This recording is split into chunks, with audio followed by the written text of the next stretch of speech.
Pacific Standard Time. So it's 5 somewhere, right? That's what they always say. You know, it's Tuesday somewhere. I'm Aristotle, Full Throttle. Every day here at noon, we talk about movies. We have a good time. This is a different song that I'm playing for you right now. This is a demo of a song that we recorded in my band years ago. So I will not get a copyright strike, I do not think, because there is no version of this that exists other than, you know, in demo form. This demo is actually pretty sweet. I haven't heard it in years. I'm gonna rock out to it for a second.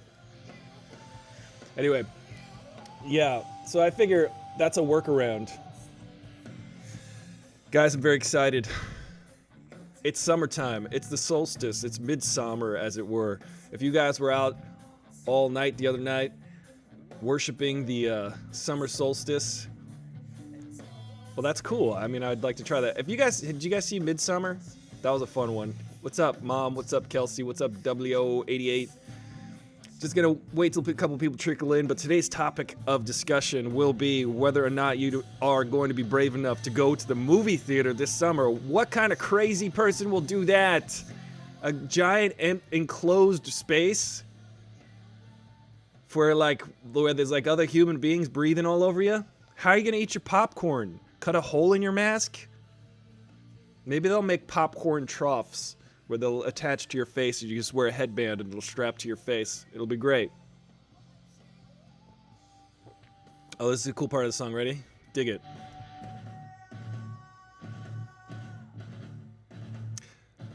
I thought of that rhythm.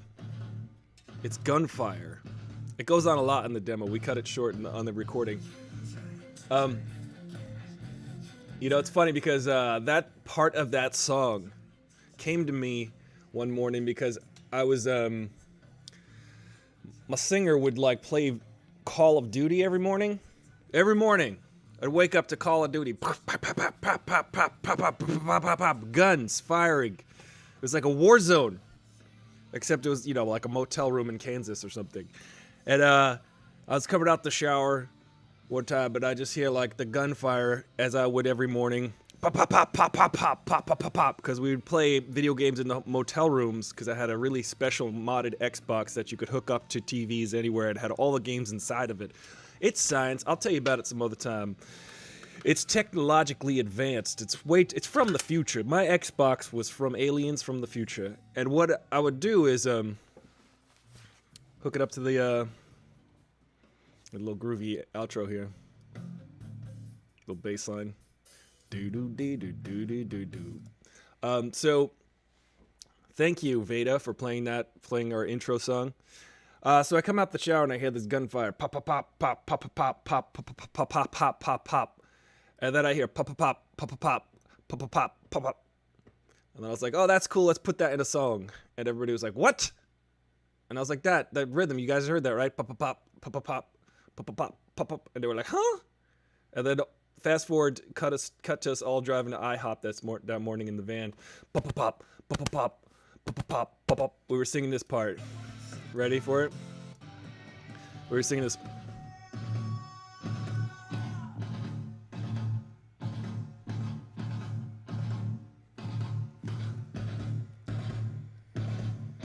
Anyway, that's a little cool song story. Do you remember that show on VH1 if you're 115 years old? You remember that show called Storytellers? They'd have like legendary songwriters on there.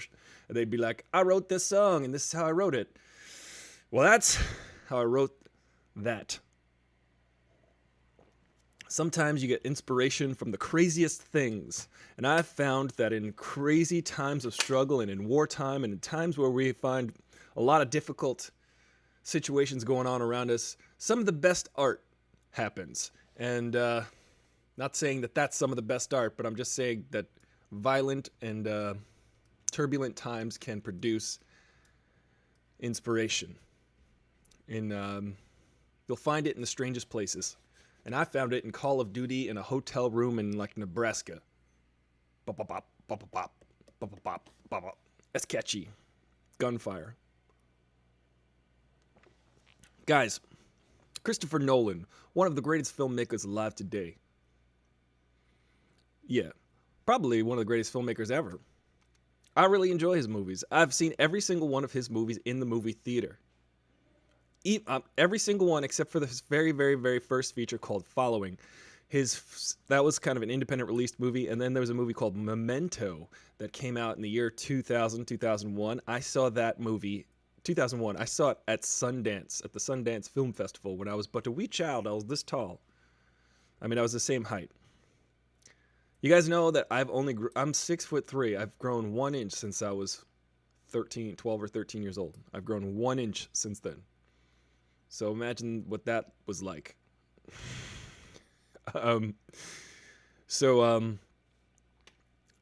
Yeah, like by the time I was 13 or 14, and I was like, I am 6'3". I hope this stops at some point. It did. It stopped. The buck stopped there. I've watched every Christopher Nolan movie in the theater since Memento. I saw it at Sundance. It was one of the coolest things I ever did. It was right after, I started working on movies when I was 4. So do the math. And I went to the theater, at the Library Theater at Sundance in Park City, Utah. And guess who was there? None other than Christopher Nolan himself, to talk about his small little movie called Memento, starring Guy Pearce. I get the guys confused. Guy Ritchie. Imagine Guy Ritchie was in a movie. It'd probably be just as bad as any one of his movies. But Guy Pearce is in the movie. And he plays a guy who's like forgetful. It was a really cool movie, the way it was designed. It was designed as if every subsequent scene in the movie, the guy kind of forgets every 15 minutes. His short-term memory doesn't work. So every 15 minutes goes by, he doesn't know where he is. But the way the movie's constructed is backward. You start out, the first 15 minutes, you're like, okay, we're in this world, we get the rules. He blacks out. He's like, okay, where am I? Now, the next 15 minutes of the movie is the 15 minutes before the last scene you just watched, because we got to now start to piece together the mystery. We're going backward through the movie, through the movie Memento. If you've seen it, if you haven't seen it, you know what I'm talking about. If you've seen it, if you haven't seen it, watch it. You'll be like, wow, this is a really cool hook. The movie is the beginning of the story, or at least this guy's journey, because we keep piecing it together backward. We follow our steps backwards. And I was really intrigued by that. That movie was directed by Christopher Nolan, written by Christopher Nolan and his brother Jonathan Nolan, who, incidentally, does not have an English accent. Christopher Nolan, he's got the trench coat. He looked exactly the same as he does today. I have a picture from my disposable camera, and he looks exactly the same. He's got the trench coat and the slicked back hair, Christopher Nolan, and he talks like this. I'm from England, and I talk like I would like a crumpet, please. Put some butter on a biscuit, and then you can have a biscuit. A biscuit is really a cookie, and a cookie is not nothing here. Pants are called underpants, and knickers are called knickerbockers, and it doesn't make any sense. Put another shrimp on the barbie. He doesn't say that. That's Australian. Christopher Nolan. What a guy. So he's got that English accent, and his brother Jonathan Nolan is like, hey guys, how you doing? I'm Jonathan Nolan. My brother Chris is only a few years older than me, but he has a distinct English accent, and I don't. And then someone asked, why is that? And it turns out that Christopher Nolan went to university in England, and their parents they have one parent from England, one parent from the United States. They have dual citizenship. They're both actually American, I believe. Christopher Nolan, believe it or not, is American. He's a secret American because he's got a British accent. But because he's got a British father, he went to Cambridge, or some, English place, so he could learn to take up that part of his heritage, where Jonathan Nolan went to school and college, where they grew up. So he's just like, he went to college in Chicago, and Christopher Nolan, his brother, went to university. I went to university in England. Now that's why they diverged with their accents, just because I guess they want to make each other distinct from themselves, or one wanted to claim their American hood, and one wanted to claim his English hood. One wanted to claim his English trench coat. So I've had an eye on Christopher Nolan and Jonathan Nolan since then, going, these guys, they got something to it. The next movie they came out with, I believe, was Insomnia, starring Robin Williams, none other than Robin Williams and Al Pacino. Al Pacino and Robin Williams in the movie. The movie's not super great, but it's such a cool, you could tell the beginnings of Christopher and Jonathan Nolan's like minds and how they work. They work in lots of dichotomies. They work in the language of film and motif.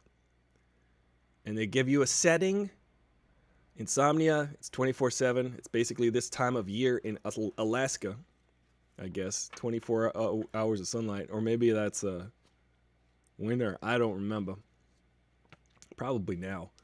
So it's like 24 hours of sunlight, basically. And they're trying to solve a murder and can't fall asleep. And it's a whole thing. And the good guy's not super good, and the bad guy's not super bad. They all have their reasons. He does that. Super bad. Remember that one? And then he did Batman Begins, The Prestige. Lots of dichotomies and dualities going on here. Who's who? One guy's good, one guy's bad. Batman is Bruce Wayne. He's also Batman. Prestige. I'm not going to give away anything in that, but there's a lot of stuff going on in that. Now, Christopher Nolan, fast forward to this year, has built up since the movie Inception, which he wrote and directed himself without his brother Jonathan, who went on to do like Westworld and stuff. Christopher Nolan is like now this mega movie maker. We go to see his movies just because they're his movies. We don't go to see his movies necessarily because we like whoever's in them or whatever. We just know that his movie, if you go see it, it's going to deliver on a certain level of interest and it'll be good and it'll be spoken in the language of film and he'll adhere to a way about it's just his movies are very well made. They're airtight scripts usually. So, he did Inception. Bwah. Bwah. Bwah. Remember that? Lots of bwahs in those movies. I got one viewer today. On YouTube, at least. Don't worry, you'll catch the replay. This is the best show ever. You'll be sorry you missed it. But thank you, Mom WO88 and Kelsey, Alabama, for joining me. Even though it says one viewer on Instagram. You know what? I'll just take a nap. I'm just kidding. I had a great night's sleep. Christopher Nolan did the thing where he is awesome in Inception. He did a good movie there with the bois. He actually he started that whole bois motif, that whole bois trope in every trailer. And now it's just like one piano note in every trailer. You guys notice that too? Every trailer has just one piano note. We're going to get fun today. We're just going to play some music for you. We're just going to perform actual... Ooh, look, listen to that. We got some echo. Ooh, oof, no, you don't want that. This is a hot mic. We got a hot mic here. I don't understand. Yeah. It's so funny because now every trailer goes like this. He was alone in his doing a stream. No one was watching. It sounds like this. Every trailer just starts out. And then it'll go like this. And then the monster eats them. It eats their face. I don't understand why that trope is overused. Every trope should be... Ooh. So that's dumb. And now, then Christopher Nolan did Interstellar. Now we're just going to see Christopher Nolan movies because they're cool. We're like, I don't know anything about Inception. Let me go see that movie. It looks interesting. It's got lots of bois and Leonardo DiCaprio and Ellen Page. I want to understand, while watching this movie, why Ellen Page serves no purpose to the story other than to be explained to everything. They mansplain everything to Ellen Page in that movie. If you watch it, it's kind of ridiculous. She's like, so then what happens? And then they're like, and then you think of things, and then you put them inside people's brains when you're taking a nap. And then she's like, so then what happens? And then you try to make it think the person think that they came up with the idea. And then she goes, and then what happens? And then you got to have a thing when you're in the dream state so that you know you're in the dream state, but then you got to wake up. And then she says, and then what happens? So her role in that movie is really kind of marginal. She's not really given a lot to do. But there's lots of concepts going on in that movie that need to be explained before you can go on the adventure, which is, I guess, the justification of even having her character in that movie. Ellen Page, Leonardo DiCaprio in Mansplained. But it's funny because then Interstellar came out. We're like, look, space movie, Christopher Nolan. We trust his movies now. We think, although Christopher Nolan does have a history of making movies that have a character that is just there to explain a point. It's called exposition. And here we are now. He did Dunkirk. Dunkirk was cool. It was short, an hour and 15 minutes or something ridiculous. For a Christopher Nolan movie, they're usually 40 hours long. I mean, Memento is still playing somewhere.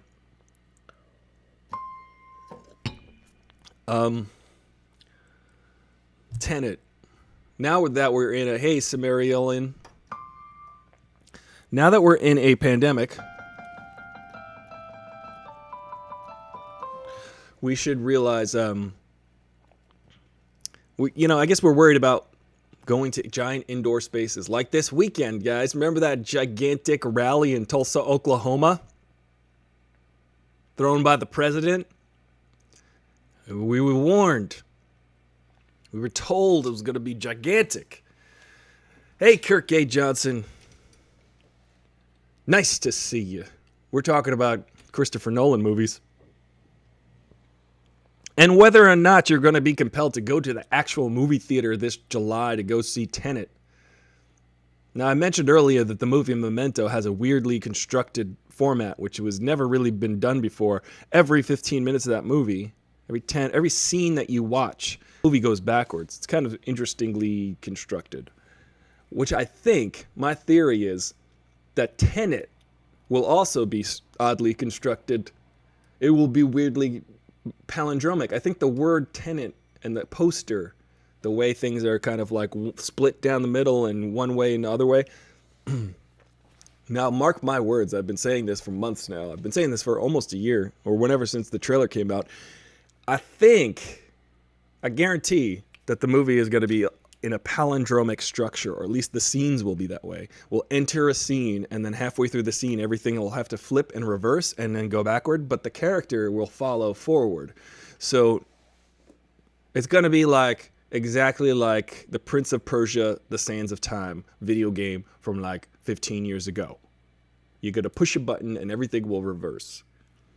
It's going to be interesting. That's my guess, anyway. I think it'll be a crazily constructed format if Christopher Nolan can pull off a feature-length movie on a big Hollywood scale that way and with a compelling story and characters.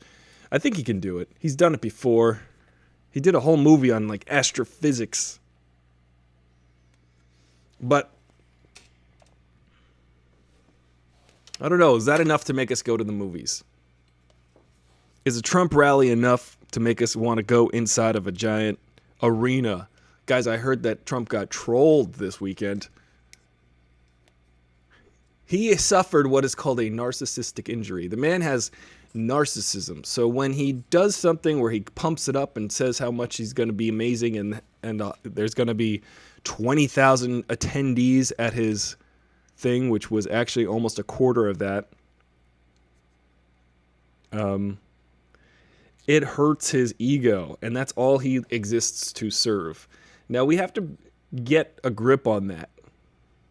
We have to start to understand that a dude like that, a guy with megalomania and malignant narcissism, in that he deliberately acts to hurt others and only to serve himself. That's a really interesting personality disorder. There is no way that this guy can do anything but what he can do, which is to be a malignant narcissist. He has absolutely no compunction, there's nothing compelling him to not be. He has all the power in the world, and there's no reason for him to change. There's nothing rewarding him to not behave the way he does.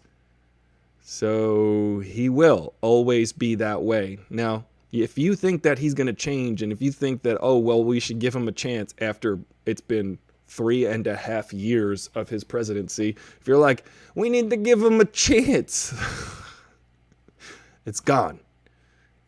Like this. Ta-da! It's gone. That was the Joker in The Dark Knight. Talking about his pencil. I just spilled coffee on myself because I forgot where my mouth is. I'll tell you. Let me tell you. I got coffee all over me. It's okay. Jason. Welcome. Welcome, July, August, November, September, October, November. I skipped to November. Jason knows what I'm talking about. Am I right, Jason? I hope you have your coffee. I have mine on my shirt. I'm thinking about doing a show, guys. And I'm going to announce it here so that I've got copyright for it. And it's going to be animated, and it's going to star Carl Weathers. It's going to be called the Carl Weathers Report. And I'm going to talk like Carl Weathers for the whole thing. It'll be a little animated Carl Weathers. Mando, let me tell you what the weather is going to be like on Tatooine. The Carl Weathers Report. All he does is the Carl Weathers forecast. I predict pain. Much like Clubber Lang in Rocky 3. Hello, Rock. I think that would be, I think it's $1 million idea. I think people need to see Carl Weathers talk about the weather. This is something important. Am I right? Juanita 26. I'm always fascinated how people come up with their screen names. Very fascinated by it. Sometimes I know someone who's got like 12 J's in a row or something like that. So it's like, I feel like if you ask, what's your screen name? What's your handle on IG? What's your Instagram? Start typing J. And just keep typing J. And then it's going to pop up eventually. Some people are like that. I don't know. You know what I mean? Sometimes screen names are really difficult. I forgot what happened to Do Not Follow Me. I'm serious. He's not watching the show anymore. I don't know what's going on. Let's go find him. Let's go find Do Not Follow Me. I'm serious. I'm going to add him right here. Let's see what happens. Let's see if he shows up. Do not. It's too many typing. It's too much typing with one hand. I can't do it. It's very difficult to type his screen name because there's lots of dots. But if you can go find him, tell him the show's on. I was watching over the weekend. I watched a movie called Come to Daddy. It's bizarre. It's got Elijah Wood. It's weird. It's kind of like a Pulp Fiction type of movie. In the sense that you're watching it going, this is what they call a black comedy. A lot of people get confused with black comedy. They think black comedy is a movie like Soul Plane. That's also a comedy with black people, but it's not a black comedy. It's just a comedy. They think, they're like black comedy, like Eddie Murphy. No. Eddie Murphy is very lighthearted and funny comedy. But it's comedy. It's also black. It's not black comedy. People say dark comedy. Oh, it's a dark comedy. Okay. The technical term is black comedy. I think we've strayed away from the term black comedy because people get confused with like Kevin Hart movies. No. Those are movies with The Rock usually. Black comedy is a genre. It's a genre that has existed for a long time. It's just called black comedy. It means that's the style of comedy. It's dark humor. You can have a dark humor in a black comedy. That's the point. But I don't know what happened to the genre, why they had to rename it dark comedy. It's not a dark comedy, it's black comedy. That's my bone to pick. Am I right, E. Riddler 87? It's called, the genre title is black comedy. So I'm watching this movie called Come to Daddy. And Elijah Wood is in it, and it's bizarre, and it's weird, and you don't know what's going on, and you don't know what's going on, and then you do know what's going on, and then you're like, uh-oh, this is weird, and then it's over. I thought it was pretty all right. I thought it was all right. It's an all right movie. It's got a lot of weird ideas in it, and weird stuff happens. So I think it's worth a visit. If you don't like what you're watching, then you can go ahead and bail on it. I'm not highly recommending it. I'm just saying, it's an interesting movie. If you like weird movies, if you're in a mood. Start watching Uncut Gems. I'm almost all the way through it. Reminded me of the Northeast. Reminded me of New York. I was like, all right, this movie reminds me of New York City, or at least the Northeast. Boston. Kevin Garnett is in it. Interestingly enough, he plays like a significant role in the movie. Very funny. Weird in that sense. I'm not finished yet. I still have to finish the last 40 minutes or so. Because it got to the... Idina Menzel is in it. And she's good. She's good. She doesn't let it go. She just keeps it going. She's good. Adele Dazeem, as it were. Adele Dazeem. If you guys are watching for the first time, please subscribe. Please follow me on Instagram. Follow me on Twitter at Aristotle Dreher. That's my last name, Dreher. You can follow me on YouTube at AristotleFullThrottle.com. Go there, and I'll talk like this for you. And I'll also talk like Carl Weathers. The Carl Weathers Report. I'm just thinking of this show. I'm going to do it. I think that people probably have already done it, which is sad. But he's going to be a cartoon boxing gloves. Over here, you've got a cloudy day. And down here, you've got pain. You got a 1-2 punch. And everybody he meets, he's going to do the super handshake. I'm Carl Weathers. Welcome to the show. And he'll just flex his biceps for you. It's always interesting watching him growing up. Always interesting, wasn't it? I'm going to try to catch up on these comments. Hey, V Forte. Hey, SHIT. Hey, SHIT. Hey, you guys, everybody. Damn keyboard. YouTube. I closed the chat over here, but now it's open. If you guys are on YouTube, like the video, say hi, drop a comment, talking about movies like we do, talking about some of the current events as we do. But I think it's important that we all also recognize how important it is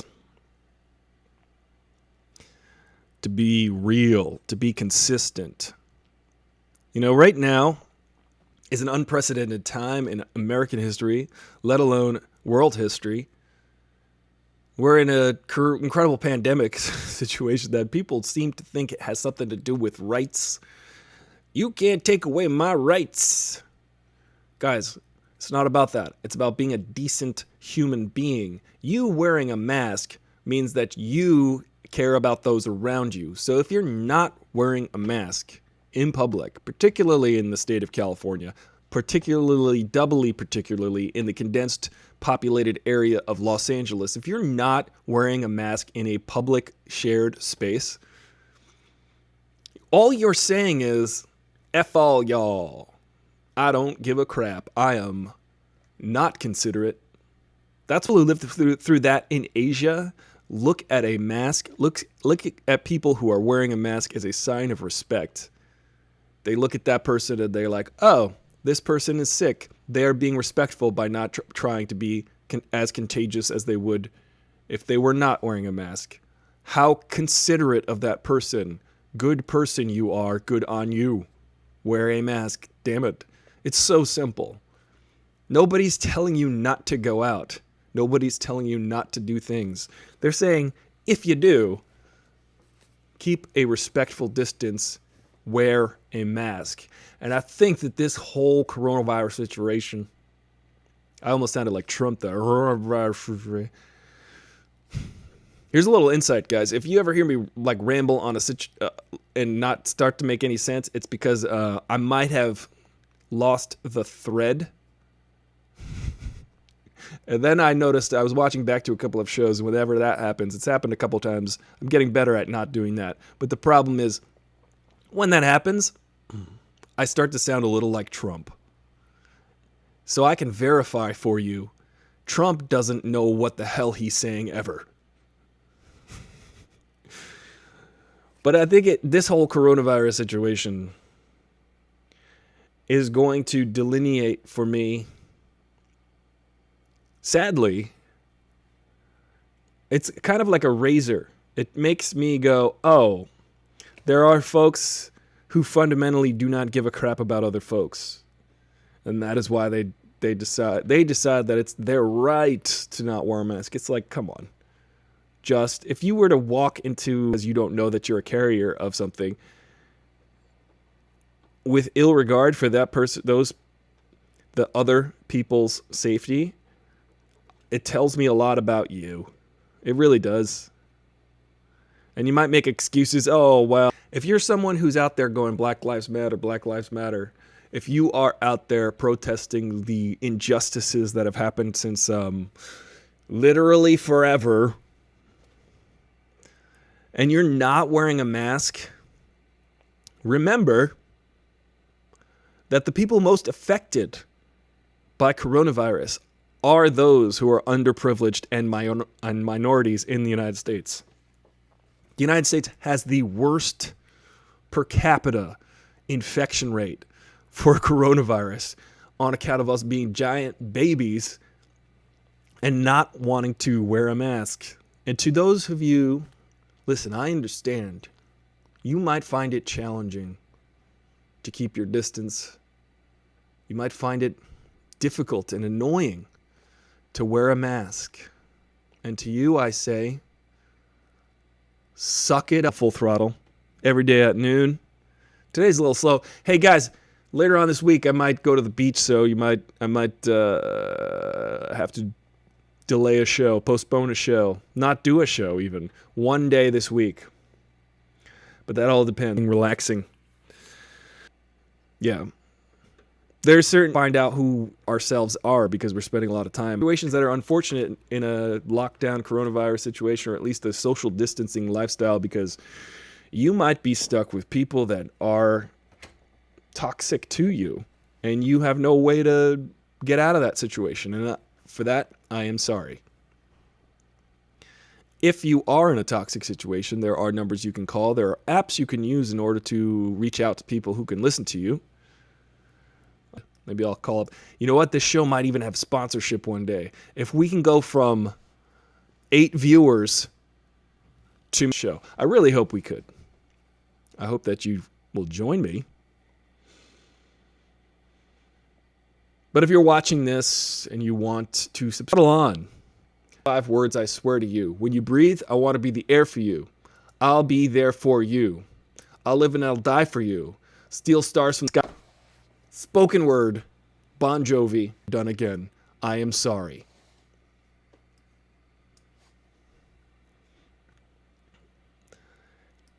Hey, V in this.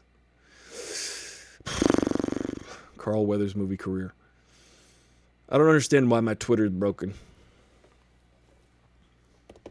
If I'm going to quarantine, my parents have fortunately recovered from coronavirus. They had coronavirus, but they've recovered. They're fully recovered. They are fine now. I have not had coronavirus because I had the antibody test, and turns out I don't have it. I don't know if I'm a carrier or not. There. You know what I'm saying? You know what I'm saying? Am I going to go to do at the movies? Z platforms. I bet you there's a lot of white noise going on in the IG chat room right now, so I'm going to speak louder so I can overcome that. Is stream monitor. Hopefully it'll save good. You can't hear the fan? Okay, cool. I would like to dedicate this show to all of the people who have been working in hospitals. All of the people who are actually literally on the front lines fighting this situation. This has been a crazy situation that people seem to think it's not happening. The coronavirus. I'm talking about coronavirus. People don't seem to think it's a big deal. They don't seem to think it's going to affect them. But how they're being safe about it, depending on how safe they're acting. Some people obviously can't blame the victims of this, but you can say, hey, here's how you mitigate the spread of a situation. It's very scientific. Science is easy. You know, my favorite thing about science is that it works.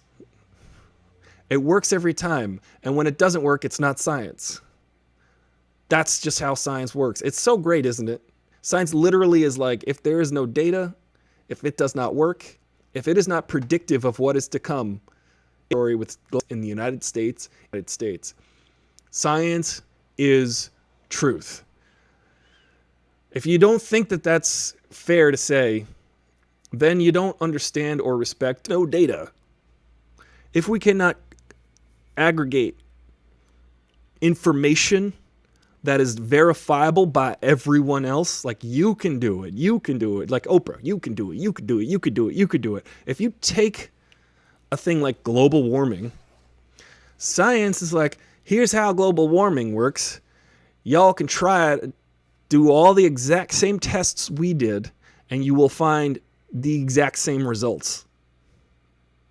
It's not an opinion. Everything gets politicized. It's not an opinion. It's an actual measurable thing. You can go out and do these experiments your damn self. Stop thinking that science can be paid to do studies for companies that are particularly designed to benefit the results, or at least look. For instance, here's a good example. Pomegranates. No, obviously we were, but nobody really cared. There was a dude in the late 80s and early 90s who bought a pomegranate orchard to find particular health benefits, particular things that are in pomegranates. You just take a pomegranate and you break it down. Okay, so what are the things that are really healthy in pomegranates? I don't know, antioxidants. So it's also got, sugar. It's got all these other things. But if you say, hey, guess what? That now you can legally say pomegranates contain this thing, and that thing is anecdotally good for you. Directly. Through science, put them in juice, and this guy, jackfruit is one of those things too. You see my point. Science is truth. We need to be reliant on by science, or at least take in the information from science and consider it in your daily behavior.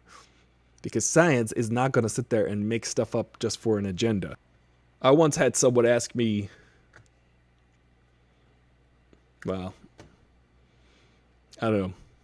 Some people believe in certain things, doesn't care whether or not you believe in it. There you go. Science does not care whether or not you believe in it. Why? On YouTube. I wonder why that is. It's probably just a particular day of streaming. It doesn't. But what are you guys going to do? Are you guys going to go to the movie theater? What do you say? What say you?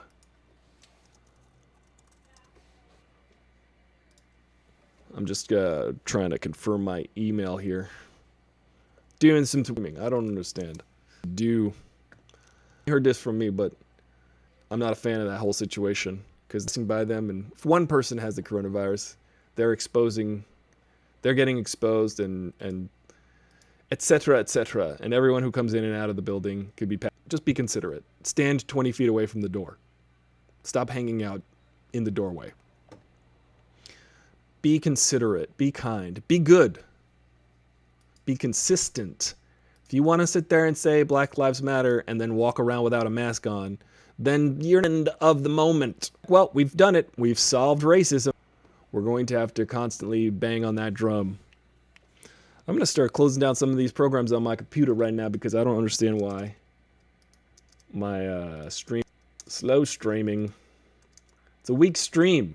Should probably go to the urologist. Let me tell you something. Science, technology. I think my biggest upset about the Black Lives Matter situation is, and that argument I had with my friend a couple weeks ago, which was bizarre. I didn't understand why they were so defensive and accusatory of me, saying that I must be angry with white people, when I was like, I don't even understand how you can conclude that. I sent my friend a clip of David Bowie. If you've seen the clip, it's a very famous clip of David Bowie talking to MTV in 1983. David Bowie is on top of the world. He's like one of the world's biggest celebrities. It's 1983.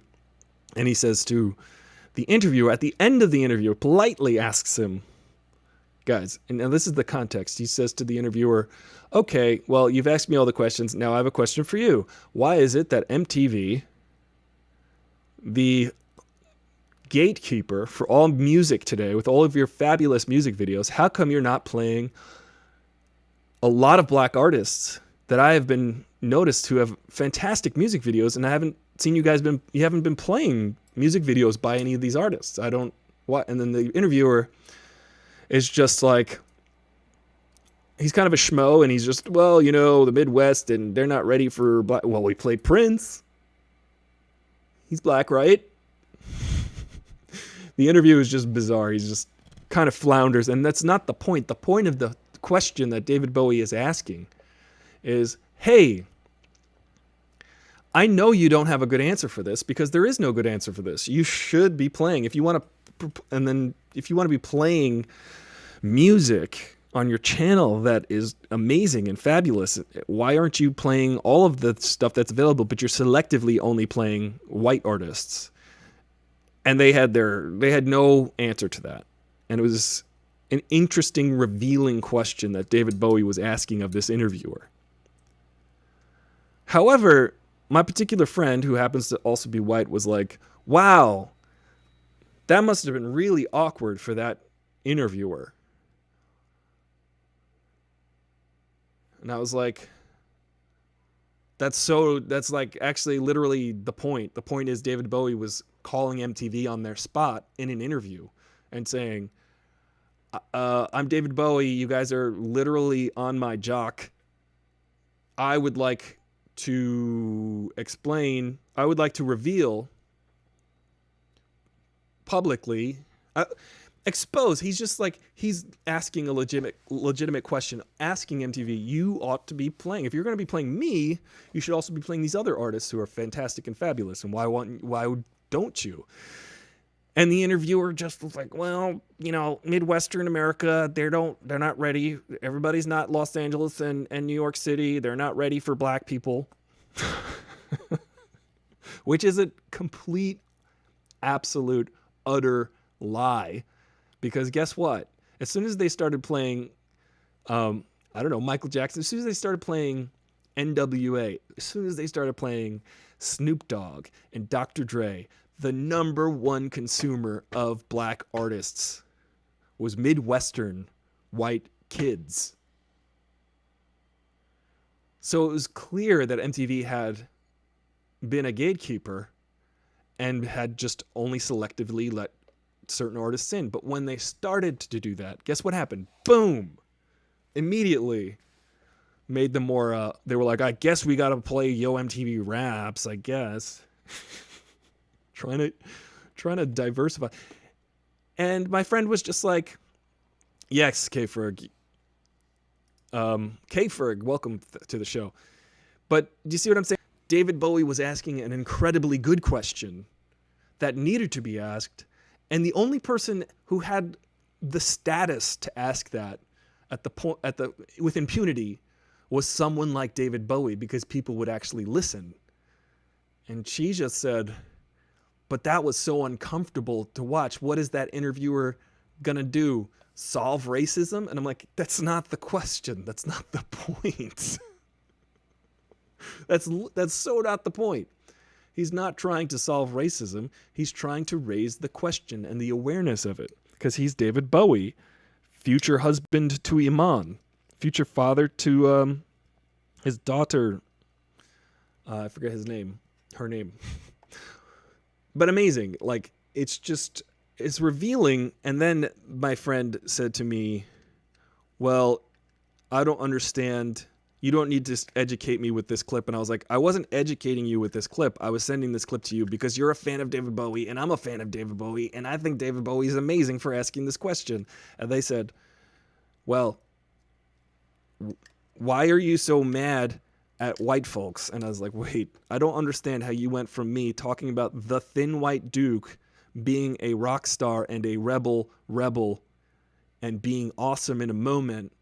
I don't know how that equates to you thinking that I must be mad at white people, because this is not a surprise to me, the current status of the Black Lives Matter movement, that there's structural racism. This is not news to me. This is an existence I've had. I wouldn't suddenly become angry at white folks as a people. I'm angry with a system like MTV, a system that is a gatekeeper, a system like the police.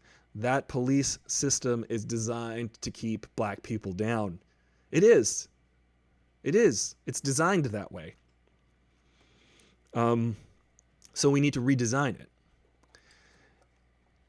It's just very strange to me to think and I'm realizing today, it was this morning while I was in the shower going, you know what? This must be her feeling that she is maybe guilty. This must be their feeling that they are guilty. This person I'm talking about, he or she. I'm not going to blow up their spot. But that person, who might be a she, this must be their feeling right now of sudden realization and sudden guilt and sudden not wanting to confront this situation. And me, no, I knew about this. This is news to you, not me. I'm not suddenly going to change my attitude toward a group of people, which has not been anything but my attitude toward all people. I am very, very cognizant of my position in society generally, and work very hard toward equality and anti-racism. I work very hard at that. I grew up. I don't even have to justify my life, my personal life, but the point is, it occurred to me that this person is coming to that cold, hard realization that the system is messed up, and it's hard for them. And I get it. It's complicated. It must be complicated emotions of guilt and complicated emotions of it's not news. This is not news to me. It is news to you, perhaps. I don't know. Right, Veronica. It was to reveal the problem. David Bowie was working to look at the... K-Ferg mentions there's systemic racism, but I thought Lincoln took care of that. Yes, a lot of people feel that way. A lot of people feel like, but didn't we end slavery? Isn't it all better now? No. There has been time after time after time again of social oppression of people. It's like people were released and no longer allowed legally to be owned as slaves, but there was unpaid servitude. After that, there was indentured servitude. After that, there was all sorts of things. There's Jim Crow laws that were like, yeah, we're going to still be racist and we're still going to divide people racially. There was the pushing people into ghettos, might as well be gutters, pushing people into ghettos, leaving people in those situations where they don't have access to the same facilities, literally. Whites only drinking fountains, whites only bathrooms. They don't have access, and you're not It was separate but equal until the late 60s, guys. Separate but equal. And it was found supremely that's because you could see all of the way that they wanted to keep black people from integrating fully into society, which is totally effed up. They wanted to keep black people from integrating into society. And guess what? It's still that way. I don't care what you think, that everything is solved, but it's like, where's your neighborhood? Who's in your neighborhood? Generally speaking, I'm thankful that I live in Los Angeles, but there's still racist as F cops here and stuff like that.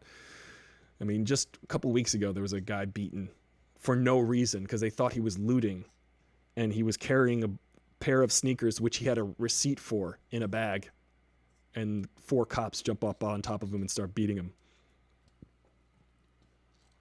because, hey, obviously he's looting.